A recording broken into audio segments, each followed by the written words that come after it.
Assalamualaikum warahmatullahi wabarakatuh. Di dalam video ini, saya akan menerangkan tentang format untuk mengisi jadual spesifikasi ujian bagi kursus-kursus dalam program Akademi Pengajian Islam Contemporary ASIS. Borang JSU ini perlu diisi oleh setiap RP yang telah dilantik bagi kursus-kursus. Maklumat pertama yang perlu diisi oleh RP adalah maklumat umum kursus, iaitulah kod kursus, nama kursus, MQF level, 6 bagi program sarjana muda dan 4 bagi program diploma, jumlah jam kredit serta bilakah bermulanya penggunaan template ini, iaitulah pada semester ini, sesi 1 2020-2021. Maklumat kedua adalah berkaitan dengan ujian yang akan dijalankan, iaitulah masa yang diperuntukkan untuk ujian, jumlah soalan keseluruhan, jumlah soalan yang perlu dijawab serta markah yang diperuntukkan kepada pelajar serta jumlah markah keseluruhan dan peratusan serta maklumat RP yang mengisi template ini. Bagi format ujian akhir, seperti yang telah dimuktamadkan oleh bahagian hal ehwal akademik ASIS, ujian akhir diperuntukkan sebanyak 30 markah yang dibahagikan kepada dua komponen, iaitulah Part A dan Part B. Bagi Part A, untuk ujian untuk program sarjana muda adalah diperuntukkan kepada soalan yang berbentuk MCQ, yang mana 20 soalan yang perlu dibina oleh RP dan pensyarah dan pelajar perlu menjawab 20 soalan dengan markah yang diperuntukkan sebanyak 10 markah bersamaan dengan 0.5 markah bagi setiap satu soalan MCQ. Bagi Part B, jumlah soalan yang perlu dibina oleh pensyarah atau RP adalah sebanyak 3 soalan dan soalan ini boleh dipecahkan kepada soalan A dan soalan B. Dan jumlah soalan yang perlu dijawab oleh pelajar adalah sebanyak 2 soalan sahaja dan diperuntukkan sebanyak 20 markah. Dan di jadual yang di bawah adalah panduan bagi pembinaan soalan-soalan berdasarkan kepada aras kognitif, yang mana terdapat 3 aras kognitif, iaitulah di level easy, moderate dan difficult. Bagi kognitif level C1 dan C2 bagi aras easy, C3 dan C4 bagi moderate dan C5, C6 bagi aras difficult. Peratusan yang dicadangkan bagi level easy untuk program sarjana muda adalah sebanyak 25 ke 35%, bagi level moderate sebanyak 40 ke 65% dan bagi level difficult sebanyak 10 ke 15%.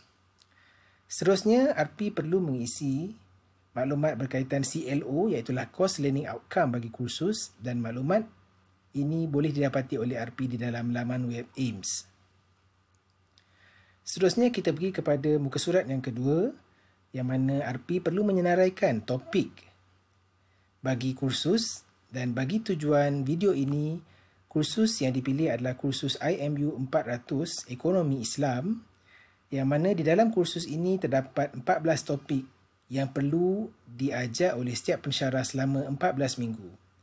Dan RP perlu menetapkan CLO bagi setiap topik yang ada di dalam kursus ini. Seterusnya di muka surat ketiga yang merupakan jadual spesifikasi ujian, yang mana maklumat utama yang perlu ada adalah topik yang ditanya ataupun topik yang diajar di dalam kursus. Kolom yang kedua adalah jumlah jam temu bagi setiap topik.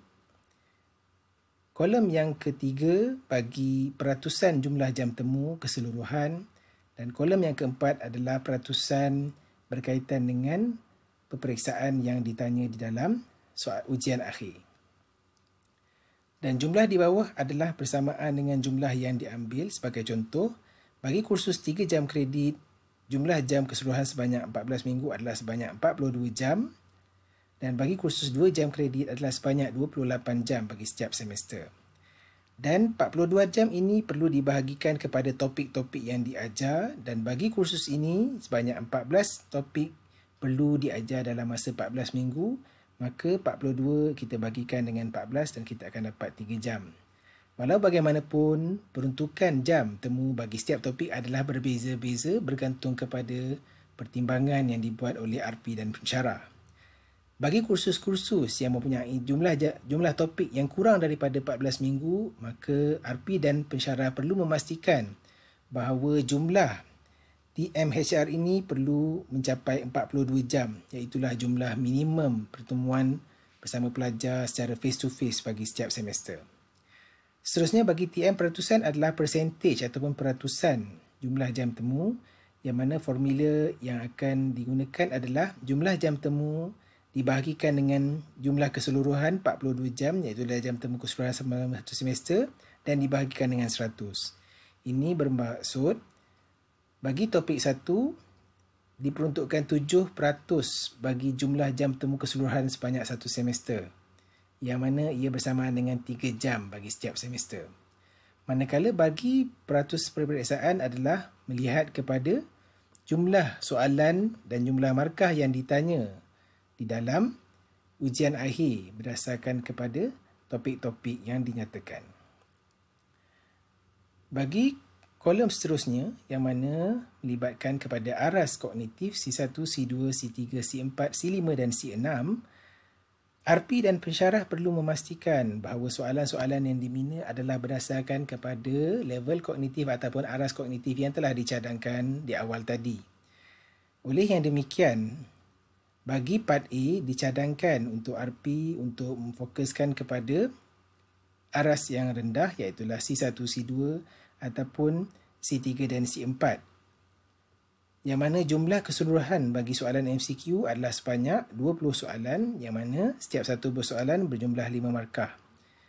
Perincian bagi huruf ataupun nombor di bawah C1, C2 ni adalah QT bermaksud jenis soalan, question type, QN bermaksud question number, nombor soalan, M marks, P part, iaitulah part A dan part B untuk MCQ dan short essay, serta PP untuk paper ataupun kertas. Bagi ujian kita hanya satu kertas sahaja yang terlibat. Dan di sini kita boleh lihat pembahagian soalan MCQ daripada soalan 1, 2, 3 sehinggalah soalan yang ke-20. Daripada topik yang pertama T1 sehinggalah topik yang ke-9. Manakala bagi part B, iaitulah bagi short essay, soalan ditanya bermula dengan di bawah aras level kognitif C3, iaitulah intermediate, yang mana markah diperuntukkan bagi setiap soalan adalah sebanyak 10 markah. Yang mana bagi soalan 1, soalan 2 dan soalan 3 boleh dipecahkan kepada A dan B. Dan sebagai contoh, dinyatakan di sini bagi 1A, markah bagi A adalah 4 dan markah bagi 1B adalah sebanyak 6, iaitulah di topik 10. Begitu juga untuk soalan 2A di topik 8 di level kognitif C5 diperuntukkan 4 markah, manakala 2B adalah di topik 11 pada level C4 yang diperuntukkan sebanyak 6 markah. Maka di sini kita akan jumlahkan keseluruhan markah yang telah ditanya ataupun yang telah diperuntukkan berdasarkan kepada aras kognitif. Bagi kognitif easy ataupun rendah, iaitulah C1 dan C2 adalah sebanyak 10 markah. Bagi C3 dan C4, 12.5 campur dengan 13.5, kita akan dapat jumlah 26 markah. Dan bagi aras tinggi, iaitulah pada level C5 sebanyak 4 markah. Dan ini ditunjukkan di dalam muka surat pertama tadi, di dalam kolom yang berwarna ungu, yang mana jumlah markah keseluruhan bagi easy 10 markah, yang mana dalam bentuk peratusan adalah sebanyak 33%. Manakala bagi soalan yang level sederhana, aras sederhana sebanyak 16 markah dengan peratusan sebanyak 54 markah, dan di aras difficult 4 markah yang berjumlah 13%. Dan peratusan yang terhasil ini adalah masih dalam range ataupun peratusan yang telah dicadangkan oleh pihak Hal Ehwal Academic Assist seperti yang ternyata di bawah ini. Dan bagi muka surat yang keempat adalah merupakan ringkasan kepada jadual yang telah disediakan berdasarkan kepada topik yang dibahagikan kepada part A dan juga part B untuk MCQ dan juga short essay dan juga markah keseluruhan. Dan di sini kita boleh lihat MCQ berjumlah 10 markah dengan 20 soalan. Short essay sebanyak 20 markah dengan 3 soalan perlu dijawab 2 dan juga markah keseluruhan adalah sebanyak 30 markah. Diharapkan para pensyarah dan juga RP dapat memahami kaedah untuk mengisi dan sekiranya berhadapan dengan masalah untuk mengisi JSU ini, semua RP dan pensyarah boleh merujuk kepada KPP masing-masing. Sekian, terima kasih. Assalamualaikum warahmatullahi wabarakatuh.